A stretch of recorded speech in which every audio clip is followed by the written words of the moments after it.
नमस्कार, मी निकिता उत्कर्ष किचन मध्ये तुमचं हार्दिक स्वागत। आज मी तुम्हाला एकदम छान आणि एकदम सोपी कमी वेळातली पनीर भुर्जी बनवून दाखवणार आहे आणि ती पण छान ग्रेव्ही असलेली। चला तर मग बनवूया आपण एकदम सोपी झटपट होणारी पनीर भुर्जी। इथे कढईमध्ये मी 2 चम्मच तेल गरम करायला ठेवलेलं आहे। तेल छान गरम झालं की इथे अर्धा चम्मच जिरं घालते आहे आणि अर्धा चम्मच मोहरी छान फुलून वरती यायला हवी। इथे एक मोठा बारीक चिरलेला कांदा घेतलेला आहे, तो मी यामध्ये घालणार आहे आणि छान आपल्याला हा गोल्डन ब्राउन होईपर्यंत तेलामध्ये भाजून घ्यायचा आहे। मी थोडी कढीपत्ता घालते, 10-12 कढीपत्त्याचे पाने आणि स्वाद छान येतो।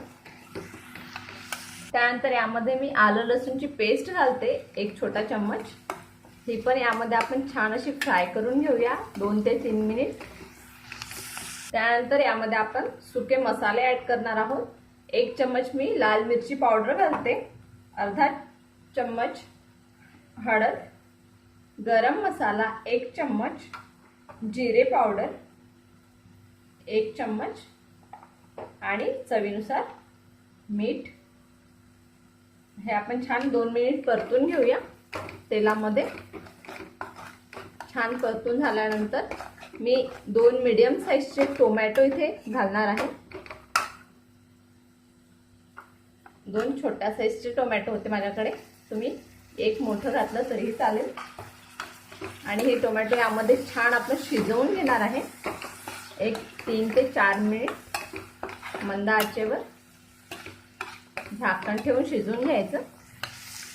इथे मी 1 छोटा चम्मच साखर घालते, आवडत नसेल तर नाही घातली तरी चालेल, पण टोमॅटो घातल्यानंतर थोडीशी साखर घातली तर टेस्ट खूप छान येते।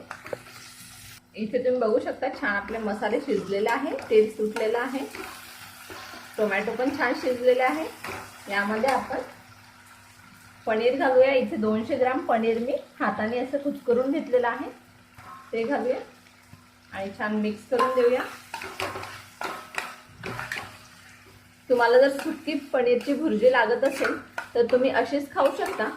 जर तुम्हाला थोडी ग्रेव्ही लागत असेल तर यामध्ये थोडं पाणी ऍड करून ग्रेव्ही सुद्धा बनवून घेऊ शकता। मी थोडी ग्रेव्ही बनवणार आहे म्हणून इथे 1 वाटी मी पाणी घातलेलं आहे। आता छान आपण याला उकळी काढून घेऊया।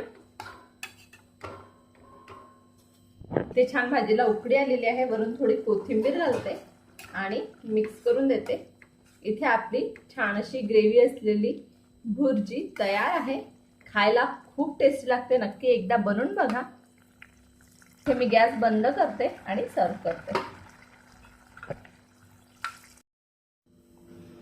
तुम्हाला जर ही एकदम सोपी रेसिपी आवडली असेल तर लाईक करा, शेअर करा, कमेंट्स करा आणि माझ्या चॅनलला सबस्क्राईब करा। वेळातला वेळ काढून ही रेसिपी बघितल्याबद्दल तुमचे खूप खूप धन्यवाद।